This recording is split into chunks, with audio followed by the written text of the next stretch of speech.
Este es el seminario número 9. Vamos a hablar en este seminario de enfermedades transmitidas por alimentos, dentro de este tema diarreas agudas, infecciones sistémicas e intoxicaciones alimentarias.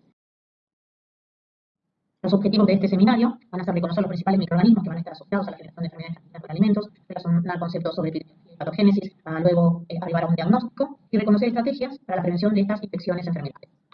La ingestión de patógenos puede causar enfermedades con diferentes características. Algunas involucran una primera infección en el intestino, para luego infectar otros órganos, convirtiéndose en una infección sistémica, como por ejemplo Salmonella typhi y virus de la hepatitis A. Otras están restringidas solamente al tracto gastrointestinal, dando un tipo de infección local, presentándose con cuadros como gastroenteritis, que es un síndrome caracterizado por síntomas gastrointestinales, como náuseas, vómitos, diarrea y dolor abdominal, o enterocolitis, que es una inflamación de la mucosa tanto del intestino delgado como del intestino grueso. Ejemplos de estas enfermedades son Campylobacter y rotavirus. Y por último, existen patologías que están relacionadas con los alimentos, que son las intoxicaciones alimentarias, que tienen lugar cuando ciertas bacterias contaminantes de alimentos se multiplican y generan toxinas. En algunos casos las bacterias son inactivadas durante la elaboración del alimento, pero si la toxina se conserva y es consumida, causan intoxicación. Ejemplos son Staphylococcus aureus, Clostridium perfringens y Bacillus cereus.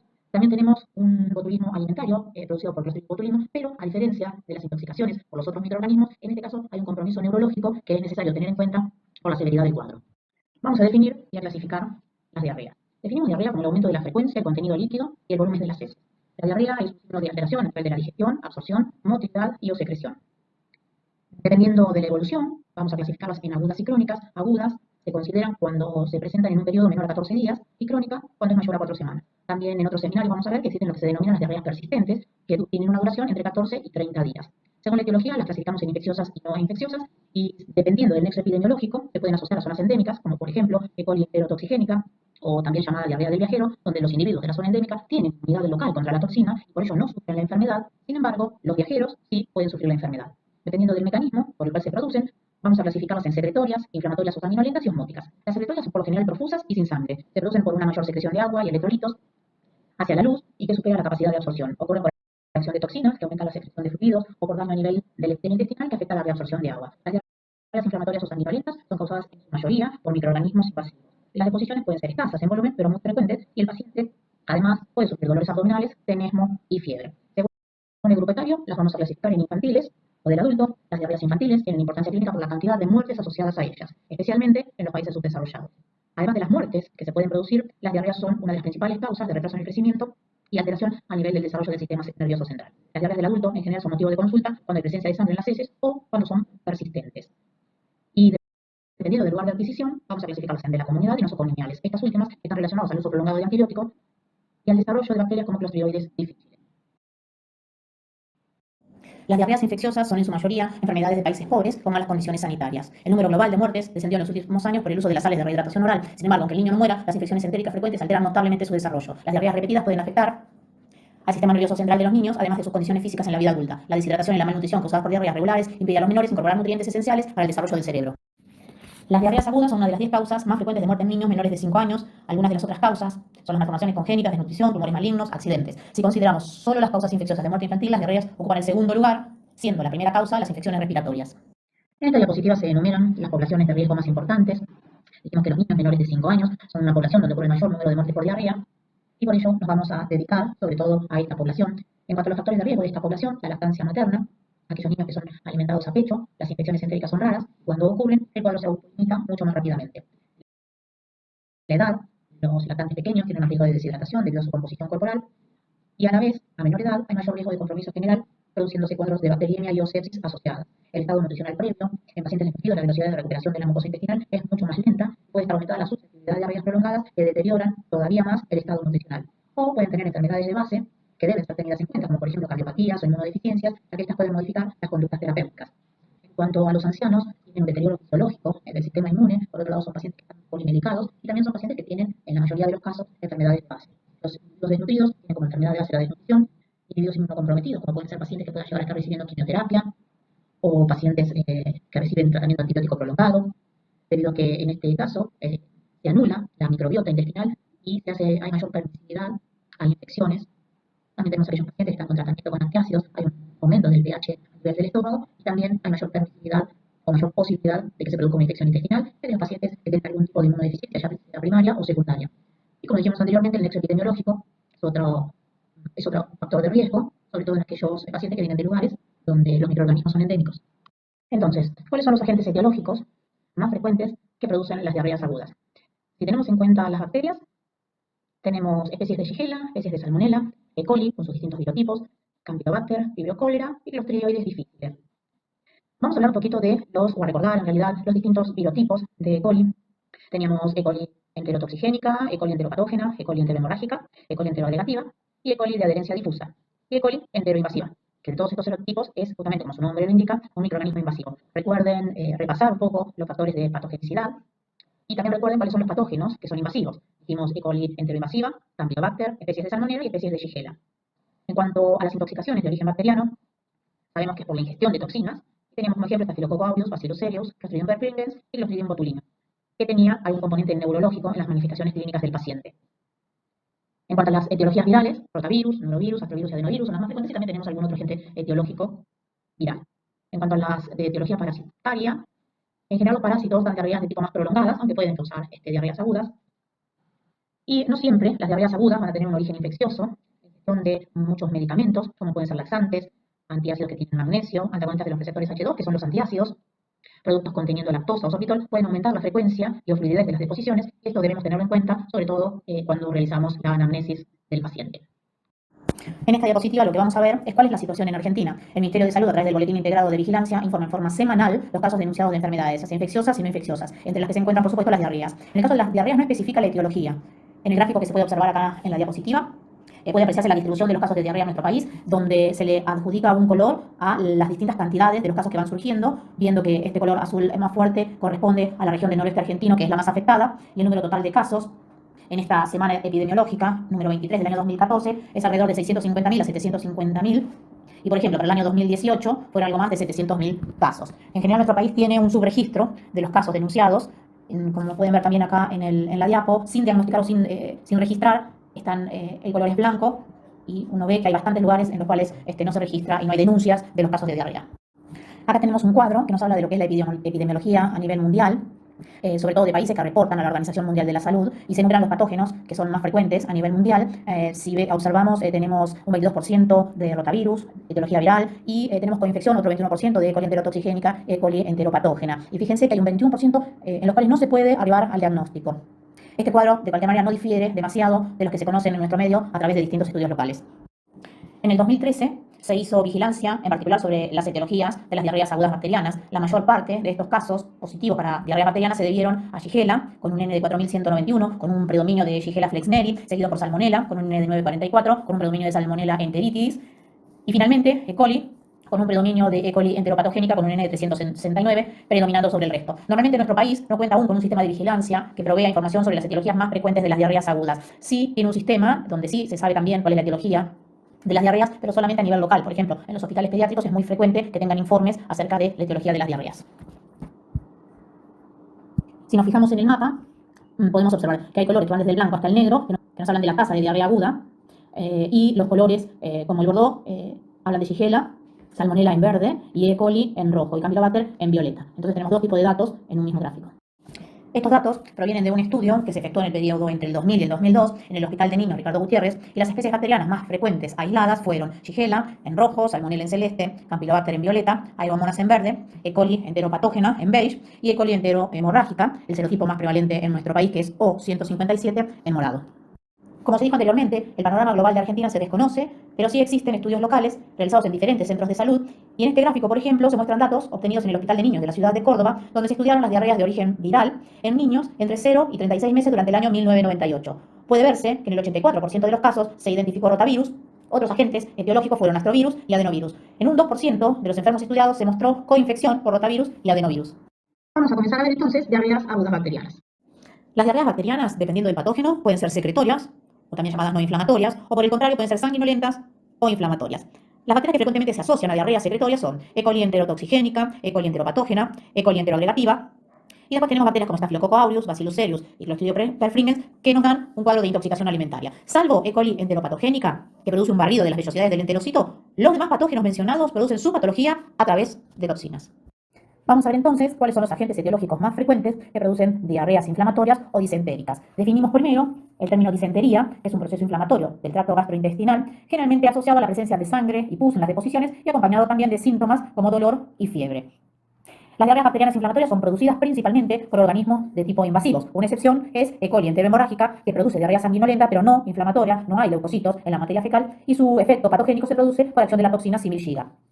También tenemos que recordar que existen otras bacterias como Salmonella typhi, Salmonella paratyphi, A, B, Yersinia enterocolítica y Yersinia pseudotuberculosis, que son agentes productores de fiebre entérica y menos frecuentemente son productores de diarrea. A medida que avancemos en el seminario, vamos a hacer referencia al diagnóstico de la fiebre tifoidea. En este cuadro entonces vemos los distintos virotipos de E. coli. En cada uno tenemos las diferentes enfermedades que producen, el tipo de diarrea, según el mecanismo, cuál es el sitio de infección, si afecta el intestino delgado o al colon, cuál es la vía de transmisión de estos microorganismos, lo cual es sumamente importante para tomar medidas preventivas y evitar la diseminación y la infección por estos distintos virotipos. El síndrome urémico hemolítico se produce en el 10% de los pacientes infectados, es endémico en nuestro país, es la primera causa de insuficiencia renal aguda en niños y la segunda de insuficiencia renal crónica. E. coli enterohemorrágica o 157 posee una dosis infectante muy baja, que es de 10 unidades formadoras de colonias por gramo. En cambio, en los otros serotipos puede ser mayor. Recordemos que E. coli enterohemorrágica coloniza el tracto intestinal del ganado bovino. Entonces la infección se asocia al consumo de carne bovina mal cocida, productos lácteos no pasteurizados, también jugos de frutas no pasteurizadas, y en este caso lo que sucede es que se procesan frutas de zonas donde las heces de ganado contaminan las aguas. Por lo general estos jugos tienen un pH ácido, lo que favorece el desarrollo de E. coli enterohemorrágica. En los últimos años se ha visto que el síndrome urémico hemolítico por E. coli enterohemorrágica se pensaba que antes estaba limitado a individuos pequeños de 5 o 6 años, pero hoy en día se sabe que puede presentarse y causar la muerte en adolescentes.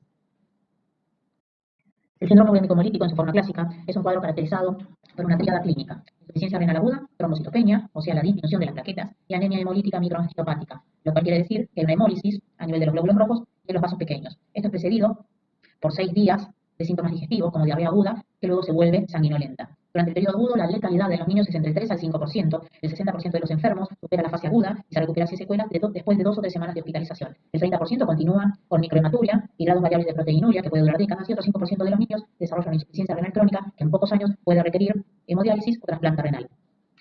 El síndrome urémico hemolítico es una enfermedad endémica en nuestro país, con aproximadamente 400 a 500 casos nuevos cada año. La frecuencia de aparición es mayor durante los meses cálidos, aunque se presenta durante todo el año. La infección por E. coli, productora de la toxina Shiga, es la principal causa del síndrome urémico hemolítico, siendo E. coli o 157H7 el serotipo predominante.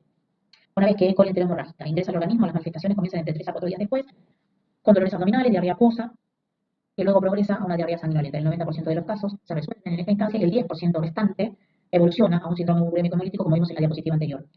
En la actualidad en Argentina predomina la cepa de E. coli O157 del clado 8, el cual es caracterizado como hipervirulento. Estas cepas son responsables de un cuadro mucho más severo, de progresión rápida y altos porcentajes de hospitalización, que dificulta el diagnóstico durante la primera fase de la diarrea. Los principales factores de virulencia de E. coli enterohemorrágica son las toxinas Shiga. La toxina Shiga 1 es casi idéntica a la toxina producida por Shigella dysenteriae tipo 1, y la toxina Shiga 2 tiene mayor toxicidad que la 1 y es la asociada con mayor frecuencia a síndrome urémico hemolítico. Plásmido O157 está en la mayoría de las cepas de E. coli enterohemorrágica o 157H7, está implicado en la expresión de una fimbria de adherencia y de la enterohemolicina.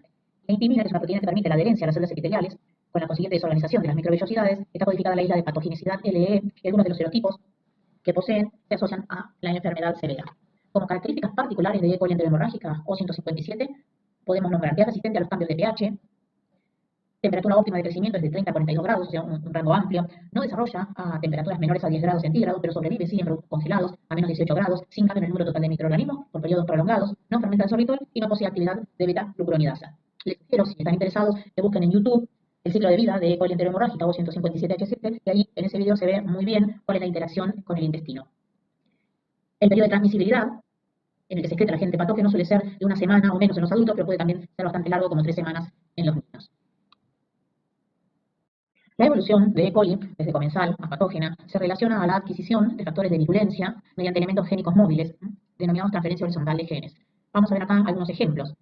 Transposones, como por ejemplo toxina termoestable de E. coli enterotoxigénica, plásmidos, toxina termoestable de E. coli enterotoxigénica y factores de invasión de E. coli enteroinvasiva, bacteriófagos, toxina similar a la Shiga en E. coli enterohemorrágica, e isla de patogenicidad, proteínas para el borrado de las microvellosidades en E. coli enteropatogénica y E. coli enterohemorrágica, y factores de adherencia en E. coli. La evolución de E. coli desde comensal a patógena se relaciona a la adquisición de factores de virulencia mediante elementos génicos móviles. A esto se lo denomina transferencia horizontal de genes, lo que quiere decir que se pasan de una bacteria a otra material genético. Como ejemplos tenemos transposones, Ejemplo del pasaje de este material genético es la toxina termoestable de E. coli enterotoxigénica a través de plásmidos, surge la toxina termolábil de E. coli enterotoxigénica y factores de invasión de E. coli enteroinvasiva, a través de bacteriófagos, la toxina similar a la giga en E. coli enterohemorrágica, y a través de islas de patogenicidad, proteínas para el borrado de las microvellosidades en E. coli enteropatógena y E. coli enterohemorrágica. Un ejemplo fue lo ocurrido en el año 2011, cuando se registró un brote masivo de diarrea y de síndrome urémico hemolítico en Alemania y en otros 13 países europeos, Estados Unidos y también en Canadá. Estaba asociado al consumo de brotes de fenogreco en ensaladas. La caracterización de la cepa O104H4 fue la causal y reveló una inusual combinación de factores de virulencia típicos de E. coli enteroagregativa y del gen de la toxina giga, que es lo que hace inhibir la síntesis de proteínas, lo que le otorga una gran capacidad patogénica. Estos genes estaban codificados en un bacteriófago lambda. Se observó que, como ocurre con E. coli enterohemorrágica, algunos antibióticos, como la ciprofloxacina, aumentan significativamente la expresión de la toxina giga en E. coli O104H4. Y a partir de este hecho es que no se recomienda el tratamiento antibiótico en las diarreas por esta bacteria. En este cuadro, entonces, tenemos los patógenos entéricos que son invasivos. Habíamos dicho algunas diapositivas atrás que eran Salmonella, Enteritis, Salmonella typhi, Shigella, Campylobacter y E. coli enteroinvasiva.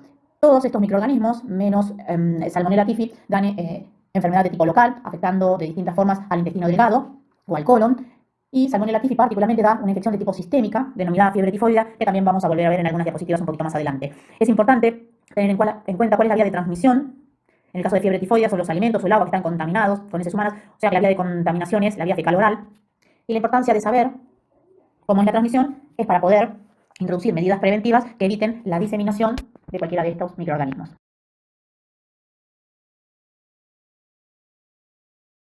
Vamos a pasar a ver entonces las diarreas de etiología viral.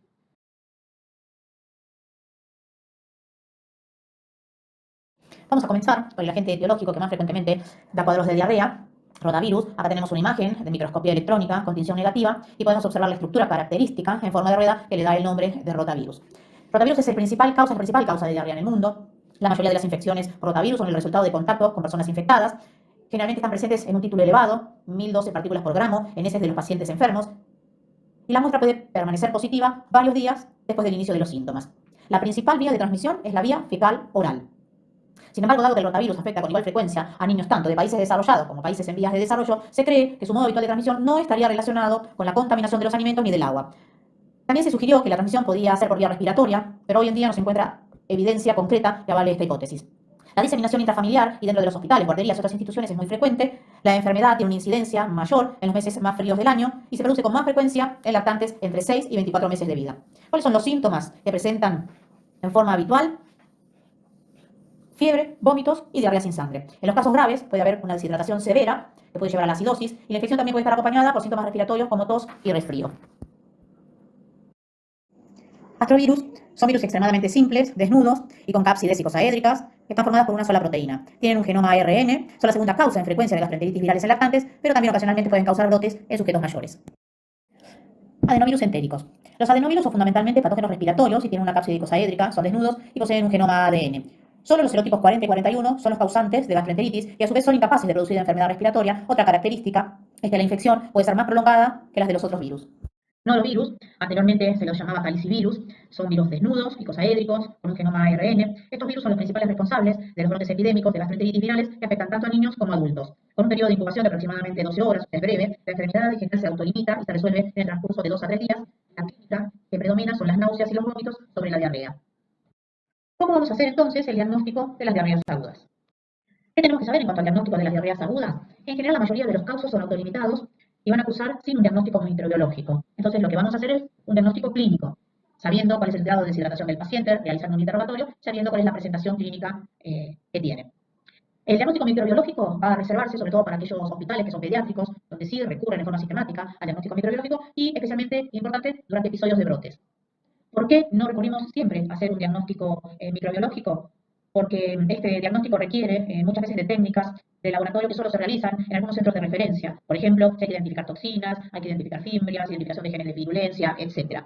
Entonces, el diagnóstico microbiológico va a ser sí necesario para conocer las manifestaciones y cómo se desarrolla la enfermedad, cómo se desarrolla la infección, y para implementar, por supuesto, las medidas de control para evitar la diseminación del microorganismo. Pero no siempre se recurre a este diagnóstico microbiológico. Y muchas veces el diagnóstico clínico nos da una aproximación al diagnóstico microbiológico. Vamos a ver entonces las distintas etapas del diagnóstico de las diarreas. Vamos a tener una primera etapa de interrogatorio, luego vamos a pasar al examen físico y finalmente a los estudios complementarios, que en este caso vamos a hacer hincapié en los estudios microbiológicos.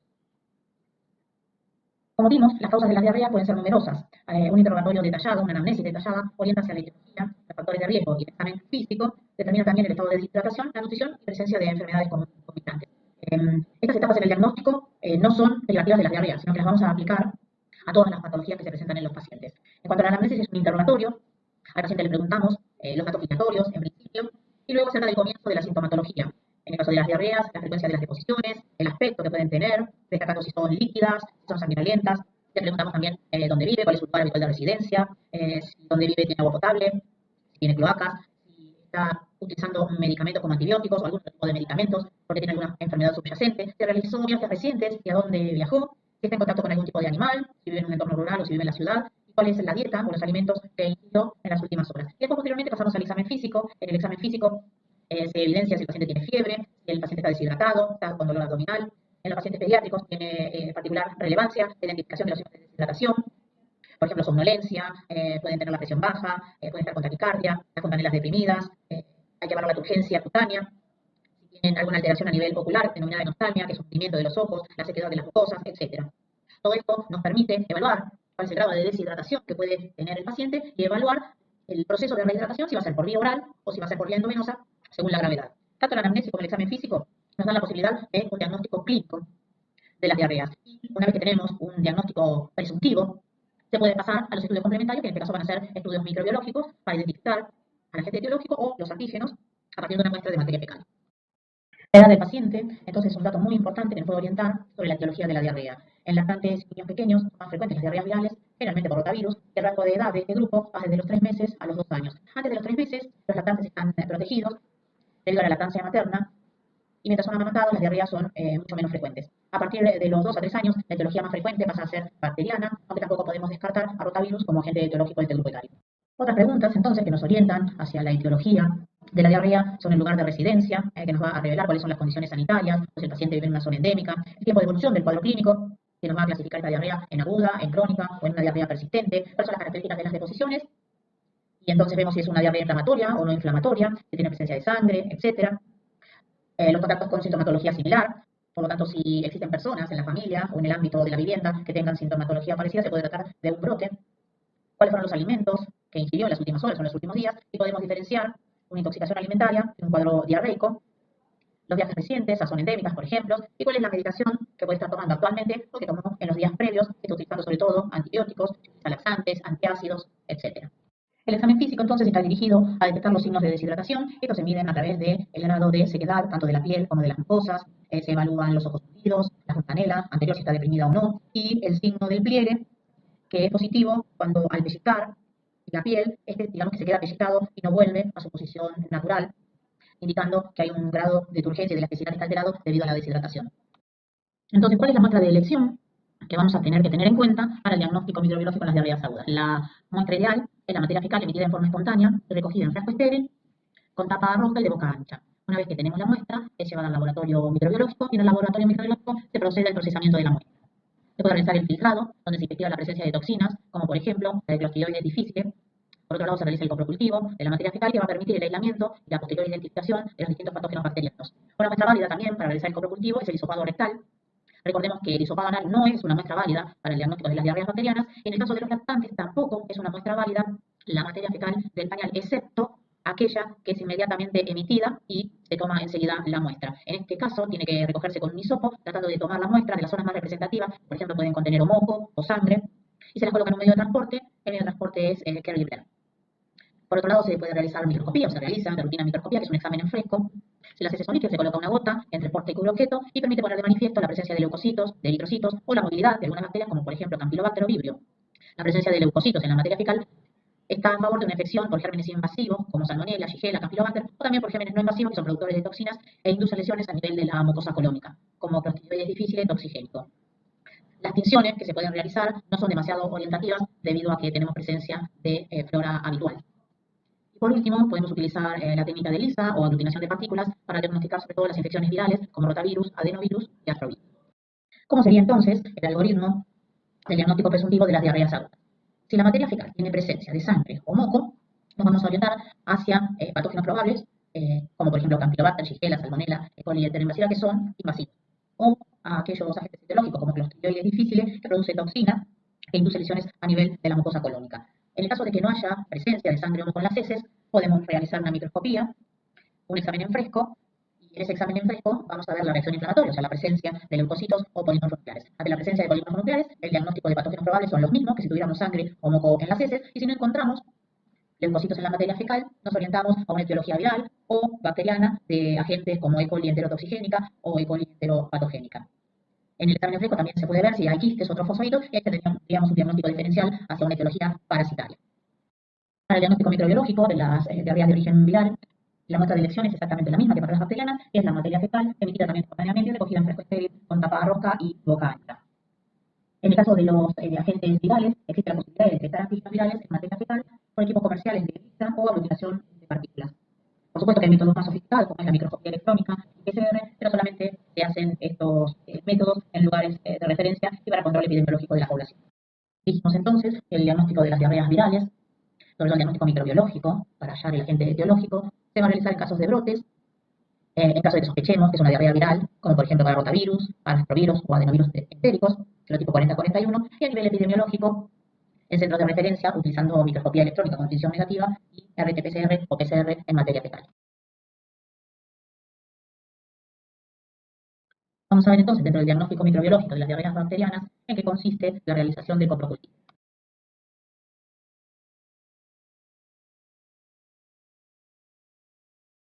¿Cuándo entonces se investigan los patógenos bacterianos en materia fecal? Según el trabajo que hizo la Sociedad Argentina de Pediatría, realizando un consenso nacional sobre diarreas agudas en la infancia, el coprocultivo debe restringirse a situaciones especiales, ya que es un método de alto costo y que en la mayoría de los pacientes el cuadro tiende a autolimitarse. Debe solicitarse antes de iniciar la terapéutica en pacientes, sobre todo inmunocomprometidos, en neonatos, en cuadros disentéricos y ante la sospecha de bacteriemia o infección diseminada. En estos casos, el aislamiento del germen y el conocimiento de la sensibilidad antibiótica es de utilidad para adecuar el tratamiento. En el caso de inmunocomprometidos y neonatos, también debe realizarse hemocultivo.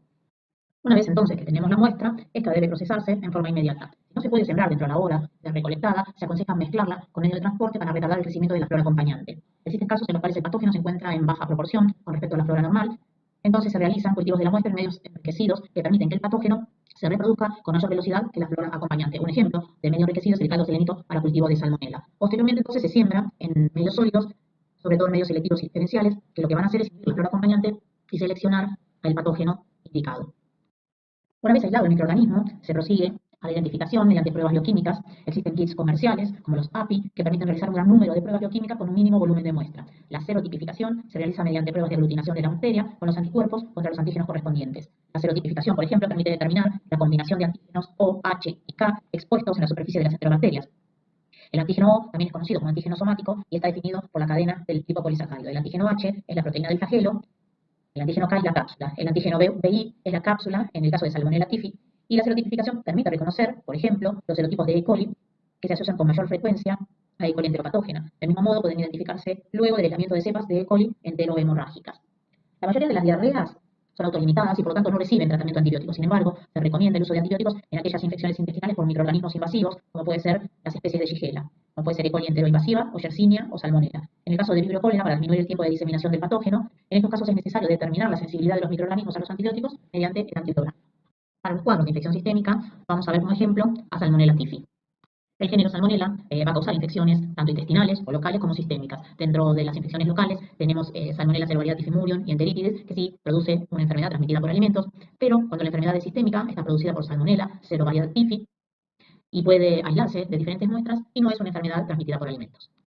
En los individuos infectados por Salmonella typhi, los síntomas van a comenzar cuando la infección progresó y se hizo sistémica. Esto es aproximadamente 14 días luego de la ingestión de la bacteria. En ese momento la bacteria puede aislarse en sangre mediante hemocultivos seriados. La bacteria también puede aislarse en materia fecal a partir de las 2 semanas de comenzados los síntomas de la enfermedad. Y en el comienzo de los síntomas, el coprocultivo no es de utilidad porque el aislamiento de la bacteria en ese momento es muy bajo. Los enfermos pueden eliminar Salmonella typhi por orina, pero la recuperación de la bacteria por urocultivo es también escasa. Otro ejemplo de infección sistémica es Listeria monocytogenes, que produce una enfermedad transmitida por alimentos. Es un microorganismo oportunista, entre el 5 al 10% de la población sana es portadora, se multiplica fuera del huésped con bajas exigencias y tiene una alta resistencia a distintas condiciones del medio debido a la producción de biopelículas. ¿Cuál puede ser la presentación clínica de este microorganismo? Nos puede dar una infección no invasiva, presentándose con diarrea, náuseas, fiebre, dolor de cabeza, fatiga, mialgias, en un periodo corto que va entre 9 a 30 horas. o una infección invasiva que va a comprometer probablemente la vida del paciente, como meningitis, sepsis y abortos en pacientes adultos. Cuando buscamos Listeria monocitógenes, bueno, debemos estudiarla en cuadros de gastroenteritis febril asociada al consumo de alimentos contaminados. ¿Cuál es la muestra de elección? La misma que vimos para diarrea, heces en fresco o hisopado rectal. Los coprocultivos debemos realizarlos con medios enriquecidos específicos, como es el caldo Fraser, previo a la siembra en placas, y también estas placas tienen que tener un medio específico que es el medio MOX. Los medios habituales utilizados para otros enteropatógenos no favorecen el crecimiento de Listeria monocitógenes y es obligatoria su investigación en alimentos. Por supuesto que la muestra debe ser obtenida en el periodo agudo de la enfermedad y antes de haber iniciado el tratamiento antibiótico. Las intoxicaciones alimentarias de origen bacteriano son de una evolución muy rápida y por lo general no se realiza el diagnóstico microbiológico. A veces ni siquiera se realiza el diagnóstico clínico, dado que los síntomas comienzan bruscamente y son de muy corta duración, especialmente en el caso de las intoxicaciones por Staphylococcus aureus y Bacillus cereus. Por lo tanto, el diagnóstico de las intoxicaciones alimentarias se realiza solo en caso de sospechar botulismo, que es la que pone en riesgo la vida del paciente. El diagnóstico de botulismo se realiza mediante la detección de la toxina botulínica, puede ser por ELISA, RIA o contra inmunoelectroforesis. Pueden analizarse diferentes muestras como suero, materia fecal, los alimentos sospechados o hisopado de heridas. En este último, solamente si se sospecha un botulismo asociado a heridas y no un botulismo alimentario, que si bien es poco frecuente, su incidencia va aumentando a consecuencia del mayor número de tatuajes y de piercings que se realizan en malas condiciones higiénicas. El hallazgo de Clostridium botulinum en materia fecal o en el alimento no es diagnóstico de intoxicación, sino que hay que demostrar que la bacteria aislada produce la toxina botulínica. Existe en nuestro país lo que se denomina vigilancia epidemiológica y esto se hace a través de la denuncia obligatoria de ciertas enfermedades, entre ellas tenemos botulismo, síndrome urémico hemolítico, fiebre tifoidea, cólera y muchas otras más. Esto se hace a través de dos módulos, uno es el módulo clínico que se denomina SNBS y el módulo de laboratorio que se denomina Sibila. Entonces, por un lado, los médicos, una vez que tenemos un caso, ingresamos al ministerio online, se ingresa al Ministerio de Salud y así se llena una ficha epidemiológica y por otro lado el laboratorio, una vez que tiene los aislamientos, llena también una ficha epidemiológica. Y esto finalmente va a un reporte semanal que se denomina, se va publicando en realidad como semana epidemiológica. Y se van publicando cada uno de los distintos casos que van teniendo los distintos sistemas de salud, ya sea privados o estatales. Y los brotes de las enfermedades transmitidas por alimentos deben comunicarse de forma inmediata. Hoy en día todo se hace online. En el 2016 cambió la clasificación y pasó de llamarse Clostridium difficile a denominarse Clostridioides difficile. Este microorganismo es parte de la microbiota intestinal habitual en el 3% de los adultos, pero su prevalencia se incrementa hasta un 20% en los pacientes hospitalizados. Aquellos pacientes tratados por vía oral con antibióticos, sobre todo de amplio espectro, pueden sufrir diarreas causadas por este microorganismo. Normalmente, el establecimiento de esta bacteria en el intestino es inhibido por la flora normal y cuando la microbiota es afectada por la acción de los antibióticos, Clostridioides difficile desarrolla y causa enfermedad. Es un microorganismo esporulado, puede persistir por meses en el medio hospitalario y sobrevivir a condiciones adversas del medio y a los desinfectantes, inclusive a las soluciones alcohólicas. Entonces, los sujetos que están internados tienen un riesgo de colonización de hasta un 20%. Se transmite horizontalmente en unidades cerradas y pueden existir brotes epidémicos a nivel intrahospitalario. La tasa de mortalidad es muy alta, alrededor del 30%, si bien la mayoría de los casos se asocian a estos factores de riesgo, también se ha diagnosticado en pacientes ambulatorios y sin factores de riesgo conocidos. Algunos pacientes pueden ser portadores asintomáticos, otros pueden sufrir de diarrea moderada o severa. La manifestación más severa de la enfermedad se denomina colitis pseudomembranosa y en este caso la mucosa intestinal se encuentra dañada y está recubierta por una pseudomembrana compuesta por fibrina, detritus celulares, bacterias y glóbulos blancos. La colitis pseudomembranosa puede complicarse con perforación de intestino. El diagnóstico oportuno de la diarrea por Clostridioides difficile es imprescindible y requiere que los laboratorios de microbiología tengan métodos diagnósticos adecuados. La virulencia de este microorganismo se debe principalmente a la producción de dos toxinas. La toxina A, que es enterotoxigénica, y la toxina B es citotoxigénica. Ambas contribuyen igualmente a la enfermedad, dando como resultado cambios metabólicos en las células intestinales que conducen a la muerte celular. Estas toxinas se encuentran en un locus de patogenicidad que contiene además genes reguladores de la expresión de las toxinas, ya sea positivo, negativo, y un tercer gen que parece estar relacionado a la liberación de las toxinas. Las cepas de Clostridioides difficile que producen solo toxina B también producen infección por Clostridioides difficile. Este tipo de cepas se ha descrito en diferentes países, incluyendo en Argentina. Las cepas no toxigénicas no producen la enfermedad. Un 6 a un 12% de las cepas de este microorganismo producen también una toxina binaria y se postula que contribuye a un incremento en la severidad de la enfermedad. La detección de Clostridioides difficile en materia fecal no siempre indica enfermedad. Se considera que hay más portadores asintomáticos de cepas toxigénicas y no toxigénicas en el hospital y en la comunidad que pacientes con infección por Clostridioides difficile. La prevalencia de portación en la población adulta es de un 2 a un 7% y es muy alta en los neonatos hasta el año de vida, llegando al 90%. Aunque esta población no desarrolla enfermedad, probablemente porque no posee los receptores para la toxina. Entre un 4 y un 15% de las personas se encuentran colonizadas al ingreso al hospital y pueden alcanzar niveles superiores al 40% en internaciones prolongadas o en centros de tercer nivel. Esto se debe a que las esporas de Clostridioides difficile pueden sobrevivir por largo tiempo en medio, facilitando la diseminación horizontal. ¿Cuáles van a ser los factores predisponentes para una infección por Clostridioides difficile? La edad avanzada, sobre todo aquellos mayores de 65 años, el uso concomitante de antibióticos, que producen una alteración a nivel de la flora intestinal, las hospitalizaciones prolongadas, que están directamente relacionadas con el contacto con pacientes que están colonizados con cepas toxigénicas, si el paciente está recibiendo, por ejemplo, quimioterapia, si el paciente recibe también inhibidores de la bomba de protones, que favorecen la colonización y la proliferación en el lumen intestinal, si tuvieron alguna cirugía gastrointestinal o si tienen condiciones inflamatorias previas a nivel del tubo digestivo. Anteriormente vimos que existían factores predisponentes para tener una infección por este microorganismo, pero en la última década se observa un incremento de infección clostridioides difíciles en pacientes de la comunidad y los factores de riesgo tradicionales para su adquisición. Ha aumentado la incidencia en general y la mortalidad que se atribuye al surgimiento de cepas hipervirulentas. ¿Cómo vamos a hacer entonces el diagnóstico microbiológico para infección por clostridioides difíciles? Tradicionalmente el diagnóstico de laboratorio se basó en la detección de sus toxinas principales, la toxina A y B. La muestra de elección era materia fecal y se utilizaba el ensayo de citotoxicidad. Este método tiene una moderada sensibilidad que va del 70 al 97% debido a que las toxinas se degradan fácilmente. Después se consideró el cultivo toxigénico como un método patrón más sensible, pero este método no diferencia entre infección de colonización con cepas toxigénicas. Luego surgieron métodos comerciales más accesibles para los laboratorios clínicos, como el ELISA para las toxinas A y B, inmunocromatografía para la glutamato de deshidrogenasa y las toxinas en simultáneo, así como también PCR real-time para algunos de sus genes. La enzima glutamato de deshidrogenasa es constitutiva de clostridioides difíciles, se produce en grandes cantidades, está altamente conservada entre las diferentes cepas y la detección de glutamato de deshidrogenasa mediante una inmunocromatografía se postula como método de screening para descartar la enfermedad, dado que esta técnica tiene muy buena sensibilidad y menor costo que los métodos moleculares. En Argentina se sigue el algoritmo de diagnóstico de infección por clostridioides difíciles, utilizando como prueba de tamizaje la glutamato de deshidrogenasa, con detección simultánea de la enzima y las toxinas. La muestra debe ser heces diarreicas, no formadas, se recolecta en un frasco estéril, sin conservantes, y debe ser procesada dentro de las 2 horas, o se puede conservar, si no se va a procesar en este tiempo, a 4 grados centígrados hasta por 48 horas. Si es necesario conservar la muestra por periodos mayores, se debe congelar a una temperatura de menos 20 y menos 70 grados. La conservación es importante para evitar la degradación de la toxina, y una segunda muestra dentro del mismo episodio no ha demostrado mejorar la sensibilidad, salvo que la muestra no haya sido bien conservada. Si los síntomas persisten, se sugiere repetir la muestra, pero no antes de los 7 días de la primera muestra. ¿Cuáles son las estrategias que podemos utilizar para prevenir las enfermedades transmitidas por alimentos? La provisión de agua potable, adecuada eliminación de excretas, normas adecuadas en cuanto a la producción y la comercialización de los alimentos, y una de las mejores estrategias de prevención, aunque no existe vacuna para todos los microorganismos que son productores de diarrea, sí tenemos la vacuna contra rotavirus, que está en el calendario nacional y que fue introducida en el año 2014. Tenemos 2 vacunas para uso en Argentina, las 2 son vacunas atenuadas, una es monovalente, la otra es pentavalente, se dan en un esquema de 2 dosis para una y 3 dosis para la otra, y se administra por vía oral. Como conclusiones del seminario, podemos decir que distintos microorganismos son los agentes etiológicos de las infecciones gastrointestinales, la vía fecal-oral y los alimentos son la fuente de infección. Estas infecciones evolucionan de forma aguda, se manifiestan por diarrea y vómitos, y el diagnóstico definitivo es directo, ya sea identificando el agente etiológico o sus antígenos, y la muestra de elección que vamos a utilizar es la materia fecal. Muchas gracias.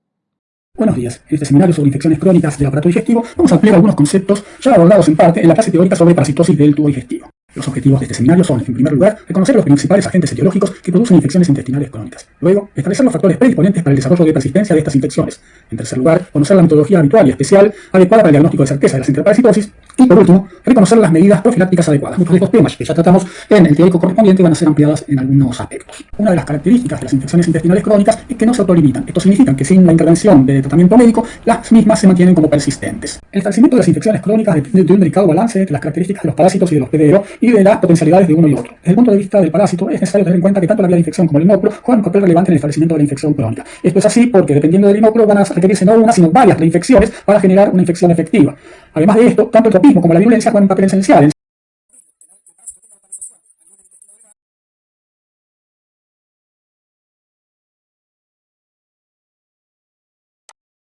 tanto el tropismo como la virulencia juegan un papel esencial, en el sentido de que no es lo mismo que el parásito tenga localización a nivel del intestino delgado o que el parásito tenga localización en el colon. Lo mismo pasa en el caso de las infecciones bacterianas crónicas. Y desde el punto de vista de la virulencia, particularmente porque distintas poblaciones parasitarias pueden tener distintas características en su acervo antigénico o en su acervo de factores de virulencia que contribuyan a una mayor capacidad de hacer daño en el hospedero. Por otra parte, desde el punto de vista del hospedero, no hay que considerar la población como una condición en abstracto, sino como una instancia en la que el individuo está expuesto en mayor o menor medida a diversas condiciones socioambientales en las cuales se expone en mayor o menor medida justamente a la infección parasitaria. Dichas poblaciones tienen una determinada distribución de individuos en edades, en sexos en cuanto a su proporción, estado nutricional y condiciones fisiológicas que pueden o no depender de condiciones inherentes vinculadas con aspectos fisiopatológicos independientes de la enfermedad parasitaria y que de alguna manera contribuirán al agravamiento de la enfermedad. En este sentido, por ejemplo, alteraciones de la respuesta inmune pueden contribuir al establecimiento aún más significativo de una infección crónica. particularmente en este caso por los protozoarios. Y por último también hay que considerar si esa población o grupos de individuos, o qué población o grupos de individuos dentro de esa población está siendo sometida a tratamientos de antibióticos que al alterar la flora intestinal pueden de alguna manera modificar las posibilidades de establecimiento de la infección parasitaria o dar lugar a que otras infecciones intestinales, particularmente bacterianas, tengan lugar. En este contexto, entonces, el equilibrio entre el parásito y el hospedero se mantiene, el individuo se mantiene asintomático, en tanto que si el equilibrio se altera, se desarrolla la patología que se manifestará a través de signos y síntomas. En el caso de las infecciones intestinales crónicas y particularmente en el caso de las infecciones parasitarias, los signos y síntomas más frecuentes son, como habíamos visto en parte en la clase teórica, la diarrea y los vómitos, a los cuales se suma, o de alguna manera estos están en parte englobados, particularmente los vómitos, en lo que se conoce como síndrome enteroparasitario inespecífico, que incluye también lo que se conoce como pesadez postprandial, es decir, una sensación de pesadez luego de haber ingerido alimentos. A esto se suma el hecho de que en los individuos que tienen infecciones crónicas parasitarias, la diarrea no es un fenómeno de carácter persistente, esta puede alternar con momentos de constipación relativamente prolongados. Aparte de estos signos de carácter intestinal, existen signos y síntomas extraintestinales. Estos incluyen algunos de los que ya vimos en la clase teórica, como la hipersensibilidad de tipo 1, la anemia, masa ocupante y obstrucción biliar, así como cuadros diseminados, cuya entidad dependerán de la especie parasitaria que infecta al hospedero y de la distribución o diseminación o no del parásito infectado. Remarcando lo mencionado en la clase teórica, la diarrea crónica corresponde a una alteración del ritmo evacuatorio por aumento de la frecuencia y o disminución de la consistencia. El volumen fecal es en general mayor a 200 gramos por día y su duración, y esto es fundamental, mayor a 4 semanas. La diarrea en términos generales es un signo que revela alteración de la digestión, de la absorción, de la secreción o de la motilidad intestinal. ¿Cuáles son los factores predisponentes para la prolongación de la diarrea? En primer lugar, reinfecciones frecuentes por el mismo patógeno o por patógenos diferentes, malnutrición, inmunodeficiencia o tratamiento inapropiado previo desde el punto de vista farmacológico. Esto último es muy importante porque de la historia clínica puede surgir que el paciente se ha automedicado en particular o le han prescrito una medicación inadecuada. En esta diapositiva se señalan las causas más frecuentes de diarreas crónicas no inflamatorias. Como podemos ver de la tabla, ninguna de ellas está vinculada con procesos de tipo infeccioso. Además, solo las dos últimas están vinculadas o asociadas a procesos patológicos, sean esta enfermedad celíaca o neoplasias.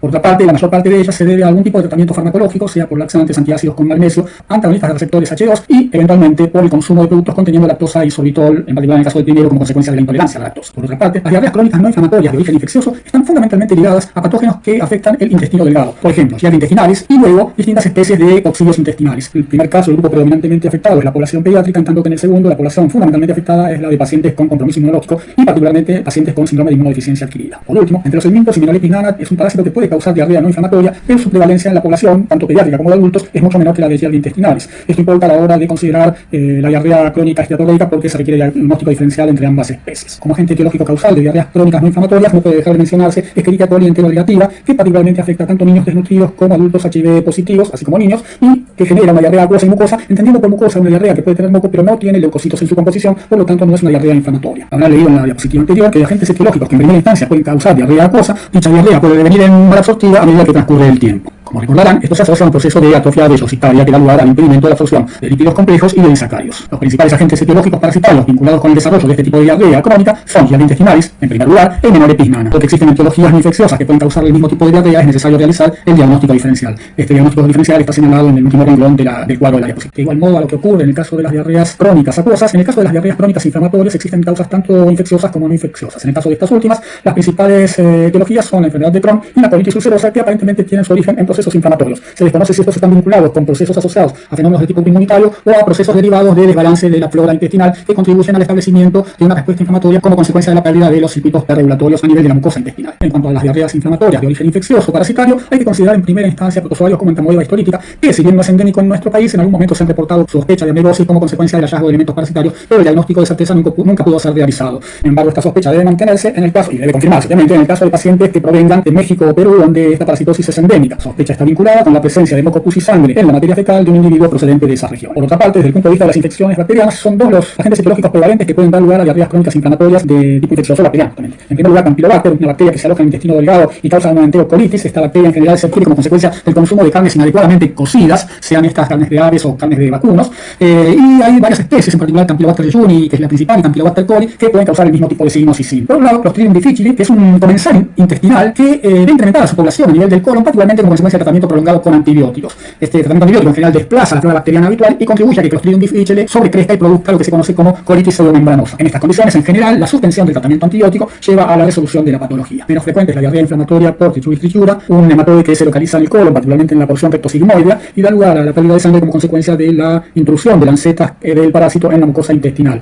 De hecho, para que ocurra una diarrea inflamatoria, la carga parasitaria tiene que ser relativamente elevada. En esta diapositiva se señalan las características del síndrome enteroparasitario inespecífico. Hay que señalar que en el primer recuadro hay que agregar diarrea que puede ser seguida de constipación en forma variable durante el tiempo, y que la mayor o menor expresión de este síndrome enteroparasitario en específico, como dice en el recuadro inferior, depende de las posibilidades de reinfección del paciente, particularmente en el caso de niños, y de la carga parasitaria que estos niños puedan albergar. En esta diapositiva se señalan las especies parasitarias más frecuentemente asociadas al desarrollo de síndrome enteroparasitario inespecífico. Los enteroparásitos en general, con excepción de Enterobius vernicularis, acá señalado como Opsius, desarrollan este tipo de síndrome, y dentro de los que lo desarrollan, la mayoría corresponde a nematodes intestinales, realicen o no realicen ciclo de luz. Es relevante mencionar, como dato que figura en la diapositiva, el hecho de que tanto Taenia solium como Strongyloides stercoralis pueden transmitirse por autorreinfección. No es que pueden transmitirse, pueden causar o dar lugar a un aumento de la carga parasitaria, esto en el caso de Strongyloides, o dar lugar como consecuencia de la autoinfección a una entidad clínica completamente diferente a la patología intestinal, es decir, el individuo desarrollará un cuadro sistémico con afectación de músculo, tejido celular subcutáneo y particularmente el sistema nervioso central, en lo que se conoce como neurocisticercosis. A diferencia de esto, en el caso de Strongyloides stercoralis, las reinfecciones suelen ocurrir como consecuencia de procesos de inmunodepresión, en cuyo caso puede haber diseminación sistémica, o puede desarrollarse hiperinfección, en cuyo caso los órganos afectados son el intestino delgado y el pulmón. La enterobiosis es la enfermedad causada por Enterobius vernicularis, un nematode históricamente conocido como Opsius vernicularis. Es uno de los enteroparásitos más frecuentes en la Argentina, y esta alta frecuencia tiene que ver fundamentalmente con el grupo poblacional blanco, que en general es la población pediátrica, y con la forma de transmisión, algo de lo cual ya habíamos hablado anteriormente.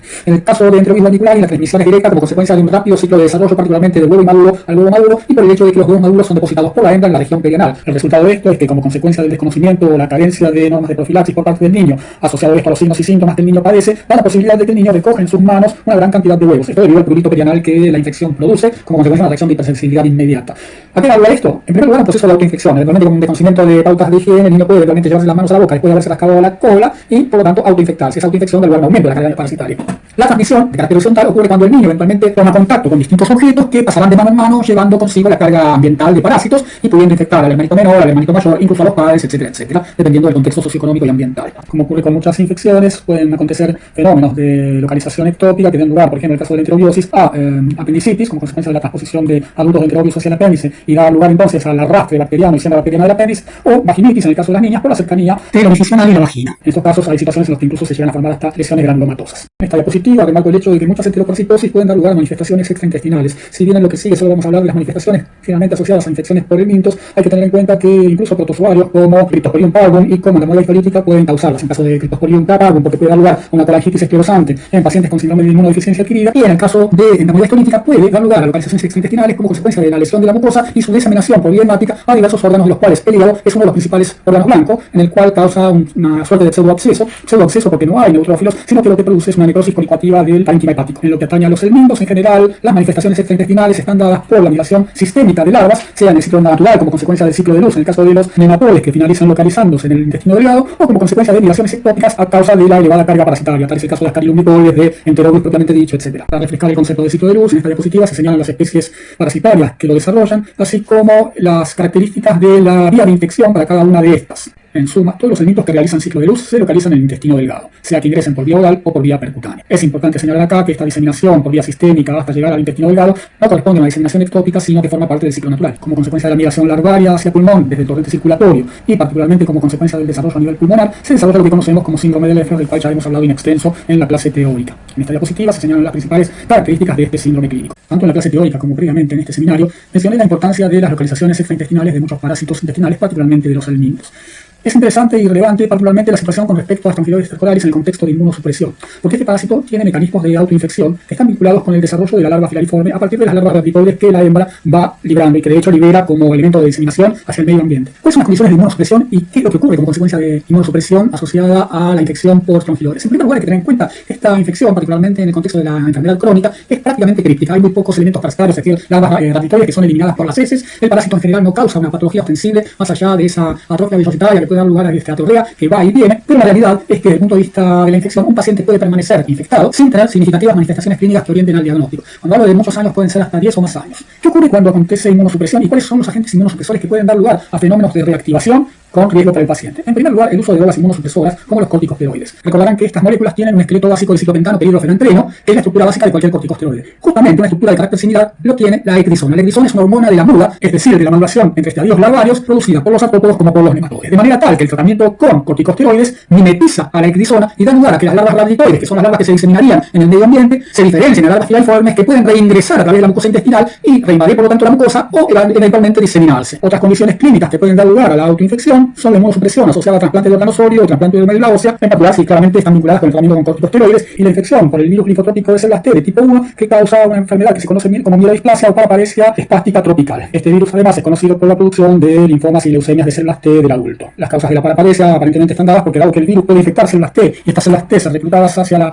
médula espinal, en el contexto de la médula espinal aparentemente no estarían vinculadas con la respuesta antiviral, sino que desencadenarían una importante respuesta de tipo inflamatoria. Esto dentro del contexto de lo que se hipotetiza como mecanismo patogénico de la paraparesia hepática trópica. Entonces, en el contexto de los procesos iatrogénicos que llevan a la inmunosupresión o de la infección por un agente viral que causa inmunosupresión, se pueden dar dos cuadros clínicos: o un síndrome de hiperinfección que afecta predominantemente a aquellos órganos que habitualmente son infectados durante el ciclo natural, tales como el pulmón durante el ciclo de luz o el intestino delgado, situación en la cual hay una carga parasitaria mucho más elevada, o la infección diseminada que implica la migración de las larvas filaripones a distintos órganos, entre ellos el hígado, el páncreas, el sistema nervioso central, lo cual da lugar a que como consecuencia del arrastre en la cutícula de la larva de bacterias que se encuentran en el intestino, se pueden producir procesos de sepsis a posteriori. Es en este contexto entonces en que hay que pensar en infección por tongiloides stercoralis en pacientes oriundos de área endémica, estén o no domiciliados actualmente en ella, y desde el punto de vista del diagnóstico, el diagnóstico de hiperinfección o de infección diseminada se hace mediante la identificación del parásito, el estadio larvario o filariforme del parásito, en materia fecal, en esputo, en lavado bronquialveolar y en líquido cefalorraquídeo, dado que la carga parasitaria es alta en estas condiciones. Como consecuencia de lo precedente, los siguientes criterios deben ser considerados al momento de evaluar la posibilidad de un trasplante y que deben ser aplicados al receptor. En primer lugar, dado que la carga parasitaria es baja, los estudios convencionales no son adecuados para detectar la infección, salvo por supuesto que haya sido previamente inmunosuprimido, pero justamente es lo que no debemos hacer, es decir, inmunosuprimir, antes de saber si el paciente tiene una infección de carácter crónica y subpatente o no patente directamente. Por lo tanto, es necesario realizar la búsqueda del parásito con técnicas de mayor sensibilidad. Por ejemplo, el cultivo anal nutritivo y la técnica de Baerman, que tiene como objetivo concentrar la presencia de larvas en materia fecal. Dado que en los pacientes con infección crónica de larga data la eosinofilia puede estar ausente o ser mínima, es importante contar con el antecedente de área endémica y, si se comprueba la infección, realizar el tratamiento antiparasitario previo al trasplante. Luego del tratamiento antiparasitario será necesario realizar nuevamente el diagnóstico parasitológico para confirmar la negativización en las muestras de materia fecal. En la clase teórica mencioné el caso de dos parásitos, las uncinarias y trichura, que merced a distintos mecanismos fosfoliatrices sustraen sangre del individuo infectado a partir de la lesión de la mucosa intestinal. Remarco acá nuevamente el hecho de que esta sustracción de sangre lleva a un retardo en el desarrollo pondoestatural y cognitivo del niño, sin que necesariamente el desarrollo cognitivo tenga que ver con la presencia del parásito en sí, sino que tiene que ver en general con la pérdida de días de escolaridad por debilitamiento y más raramente por un efecto del parásito directo sobre el sistema nervioso central, aunque la pérdida de proteínas podría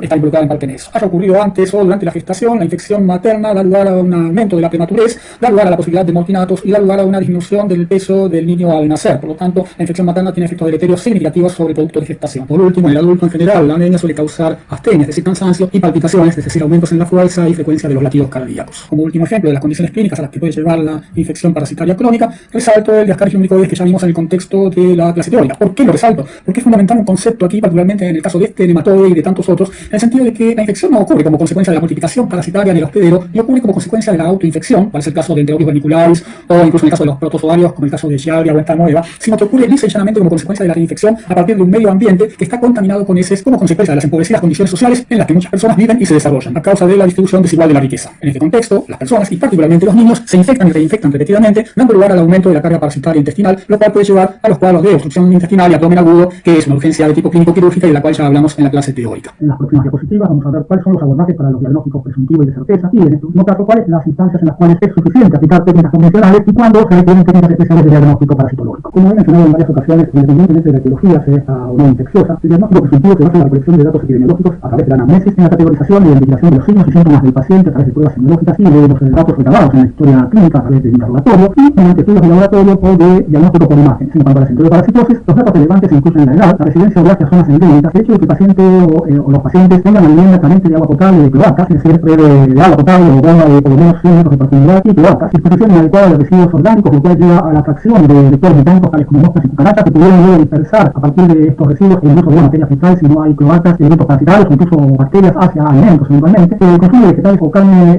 insuficientemente cocida, en el caso de vegetales y vegetales crudos, que pudieran contener, en el caso de los vegetales, quistes neuroquistes, y en el caso de las carnes crudas, quistes tisulares, la escasa higiene personal y el hacinamiento. Todos estos factores claramente configuran un entorno social que está ligado a la pobreza. Desde el punto de vista de la clínica, ¿qué es lo que hay que tener en consideración? Si el paciente tiene síndrome parasitario específico, se manifiestan alteraciones en la constitución de la materia fecal desde el punto de vista de la presencia de sangre, de presencia de grasas, de presencia de moco y leucocitos, y si el paciente manifiesta signos de desnutrición o anemia, tanto evaluados desde el punto de vista serológico, por ejemplo, la palidez de mucosas y de piel, y desde el punto de vista del laboratorio evaluado mediante hematocrit. Desde el punto de vista de la sintomatología extraintestinal, determinar si existe alguna alteración de carácter hepático pulmonar o cutánea que pudieran sugerir o localizaciones extraintestinales o migración, por ejemplo, de larvas hacia el pulmón o algún tipo de manifestación alérgica que junto con los signos y síntomas asociados a la disfunción del aparato digestivo pudieran sugerir que dichos signos y síntomas alérgicos están vinculados con la patología intestinal. En cuyo caso se podría sospechar una patología intestinal que se asocia a un componente alérgico. En este último caso habría que hacer diagnóstico diferencial entre la posibilidad de que el paciente manifieste alguna enfermedad de índole parasitaria con componente alérgico o que presente alergia a algún tipo de alimento. Desde el punto de vista de los estudios de laboratorio, son importantes el hemograma, ya que permite detectar si el paciente presenta anemia y particularmente en el caso de los elementos de eosinofilia periférica, y determinar la presencia de grasas mediante técnicas cualitativas como la detección de glóbulos de grasa en materia fecal mediante la medición de su banqués, colorante que permite la observación microscópica de glóbulos de grasa, tenidos de un color, como dicho, pálido, o la detección cuantitativa de grasas en materia fecal mediante la técnica de esteatopento, que consiste en la separación de fases acuosa, grasa y sólida mediante un proceso de centrifugación de la materia fecal. Esta última técnica tiene una sensibilidad y especificidad mayores al 95% y un valor predictivo positivo de alrededor del 90%. Es necesario tener en cuenta para la consideración de estos valores que en general el esteatopento no puede ser mayor al 2,1%, si bien esto puede variar de acuerdo a la región del planeta y del consumo de grasas habitual. Por lo tanto, debe considerarse con esteatopía toda persona en la cual el porcentaje de grasas en materia fecal sea mayor al 2,1% volumen en volumen. Es necesario señalar acá que en general esta prueba se emplea fundamentalmente para determinar la capacidad absortiva de grasas por parte de individuos que tienen fibrosis quística que afecta particularmente el páncreas, con lo cual las enzimas pancreáticas vinculadas con la absorción de grasa se encuentran en general limitadas en su producción. Es decir, este método es una adaptación para el estudio de esteatopía en enteroparasitosis y un método previamente empleado para el estudio de pacientes con fibrosis quística. Como mencioné en la clase teórica sobre enteroparasitosis, el diagnóstico enteroparasitológico se basa esencialmente en la recolección de muestras seriadas de materia fecal.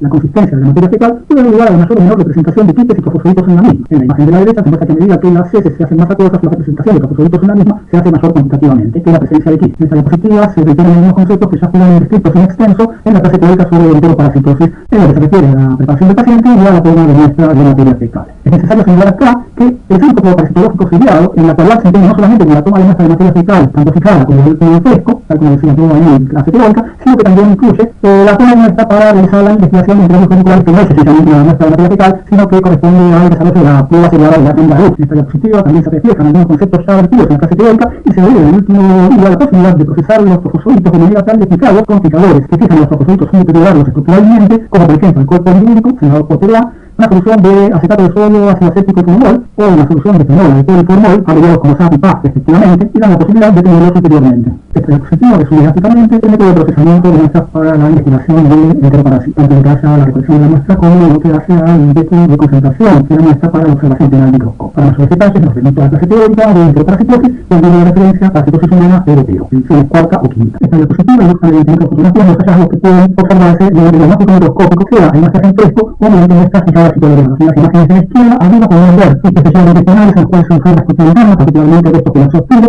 un ruido de meningitis humana con un costero en su interior, una larva matitoria de fronteras circulares, en la cual con la flecha se señala el primer genital, y un trofosodito de una ámbula, cuya identificación definitiva con la política dependerá de la posibilidad de realizar estudios superiores, como por ejemplo la adquisición que muestre la presencia de linfocitos en el interior del citoplasma, o estudios que implican la caracterización de sus enzimas o el fenómeno del parásito. Sin embargo, en una primera aproximación, si la muestra fue tomada en fresco, es particular la flexibilidad del movimiento del trofosodito de unidades políticas, es decir, el trofosodito no se mueve rápidamente, a diferencia de las unidades comensales intestinales que en general se mueven de forma errática, sin una dirección particular. Por otra parte, en las cuatro imágenes de la derecha se observa la vida, el quiste del canal de Cuori, tenido por igual, el igual es una solución lograda de hidróxido de potasio, que permite la visualización de la prueba que tiene alto contenido de glucógeno. Y abajo se observan poblaciones permanentes de trofosolitos a la izquierda y de quistes a la derecha, en enfermedades políticas y equipos orientados. En el caso de enfermedades políticas, la atención es una atención crónica, que muestra claramente en el trofosolito de la izquierda una gran cantidad de eritrocitos fagocitados. Y a la derecha se observa un quiste de criptosporino, como se puede determinar que criptosporino malis o criptosporino paris, tenido con una población de penicilina, que es una población análoga a la población de CIMS para bacterias ácido resistentes, pero que no requiere calefacción para su ejecución. En esta imagen se representan las técnicas empleadas para el diagnóstico de enterococos verticulares, que como ya mencioné en la clase teórica, difieren en el caso de los niños y los adultos, fundamentalmente por las velocidades plenarias que se presentan en los adultos y que dificultan el desarrollo de la técnica mediante el procedimiento convencional. La técnica consiste en la recolección serial de muestras de la región perianal, empleando una espátula bajalenguas en la cual se adhiere una cinta de celofán domada con la cara adherente hacia el exterior, es decir, se hace un círculo adherente hacia la espátula y adherente a su vez hacia el exterior. Se adhiere la cinta domada sobre un portaobjetos, se corta la cara que estuvo adherida a la espátula bajalenguas, con lo cual el segmento de cinta que fue empleado para recolectar la muestra termina siendo las veces de un cubo de objetos. Esto permitirá luego la observación microscópica. El procedimiento mencionado se indica con la figura abajo a la derecha, en tanto que el material observado se puede identificar arriba a la izquierda con el subtítulo de huevos de Oxford. Con respecto a la toma de muestras en adultos, mencioné en la clase teórica la clase observa el material empleado para realizar lo que se conoce como escobillado perianal seriado. El quedando consiste en pasar en la región perianal las ascenderías en agua o preferentemente en solución salina, solución fisiológica, que luego serán colocadas en un frasco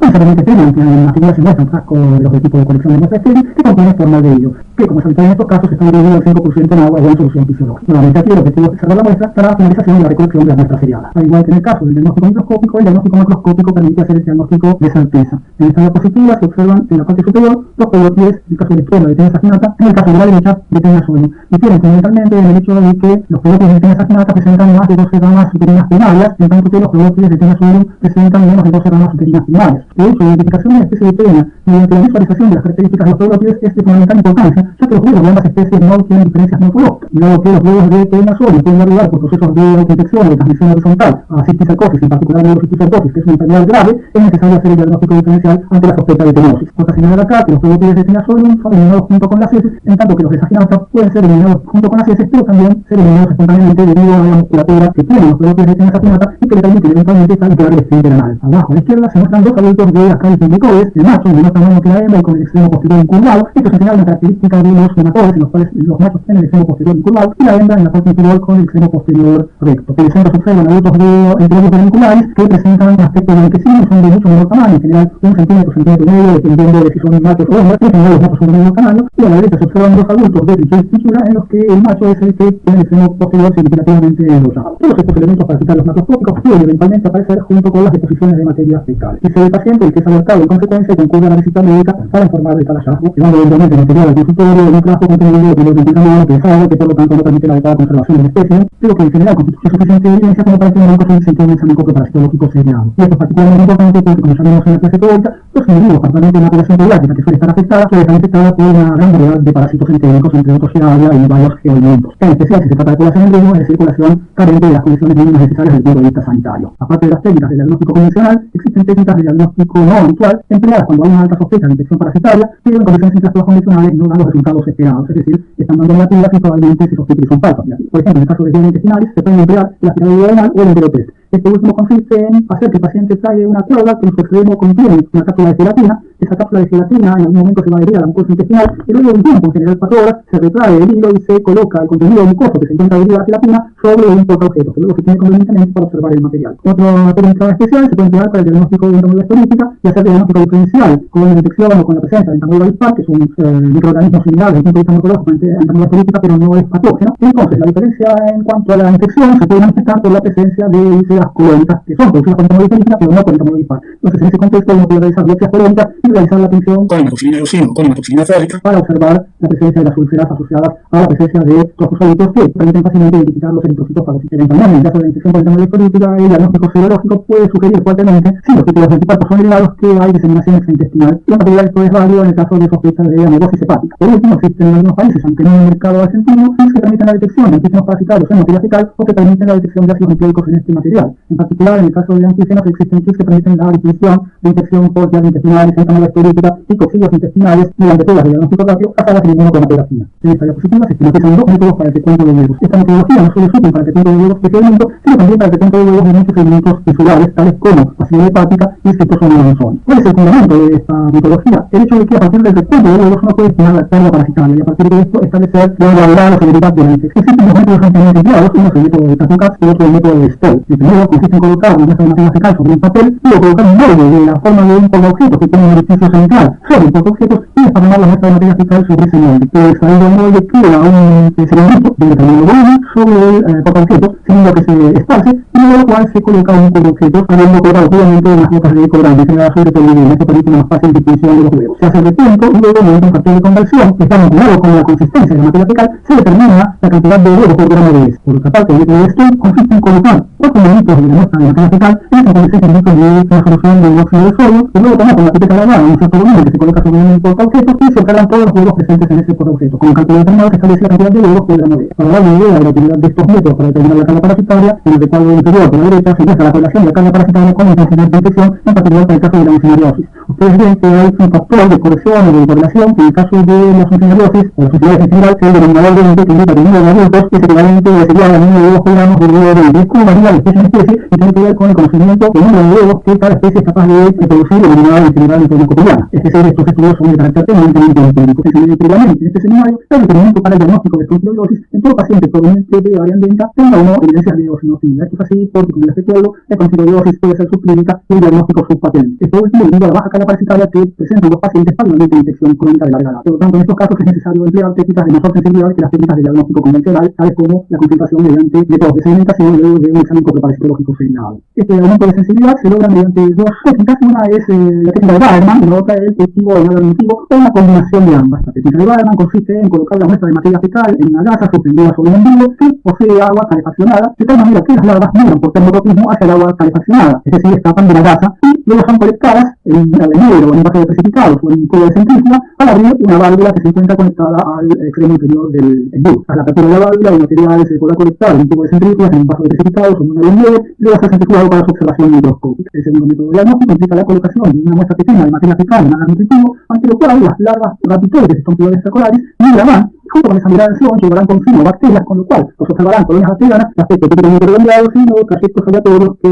sugieren la migración de la larva o de las larvas del agar nutritivo. Se puede con mucho cuidado, dado la integridad de la larva de Strongyloides que coge el extremo distal de estos trayectos serpenteantes, identificar la presencia de las larvas o incluso de los adultos diferenciados a partir de las larvas del agar nutritivo bajo microscopio óptico abajo. Las siguientes diapositivas resumen mediante infografías los abordajes fundamentales para la profilaxis de las enteroparásito. En primer lugar, en esta diapositiva se observa que claramente hay que evitar el fecalismo a campo abierto, porque esto da lugar a la dispersión de elementos parasitarios, sean estos quistes, huevos o larvas, y esta dispersión de elementos parasitarios en el medio ambiente puede dar lugar tanto a la contaminación de aguas como a la contaminación de hortalizas en huertas cercanas al sitio de edificación. Esto a partir de la base que pudiera ocurrir como consecuencia de variaciones en el régimen pluvial. En el segundo y tercer esquemita se muestra que, tanto en el caso de la defecación como en el caso de la recolección de residuos orgánicos no fecales, estos deben ser realizados en ámbitos o a través de elementos específicos para tal fin. En esta diapositiva se señala en la infografía superior izquierda la importancia que tiene el adecuado lavado de las manos con agua y jabón, así como en la infografía de la derecha arriba se señala que el cepillado es relevante. Ambos evitan la retención en las manos de elementos parasitarios, sean estos huevos o quistes, que eventualmente podrán ser llevados a la boca, sea en forma directa o a través de la contaminación de alimentos o comites. Por otra parte, abajo a la izquierda se señala el riesgo que se corre para la infección por Strongyloides y por las funcionarias como consecuencia de caminar descalzo en áreas endémicas. En términos generales, en realidad, no solo el caminar descalzo, sino el que cualquier parte de la piel expuesta tome contacto con la tierra, en la cual pueden existir larvas de uncinarias o larvas de Strongyloides cercolaris. En este sentido, también se suma a esto el hecho de evitar el fecalismo campo abierto, ya que el resultado final de esto, a partir de un individuo infectado con una u otra especie, da lugar a la diferenciación de larvas filariformes que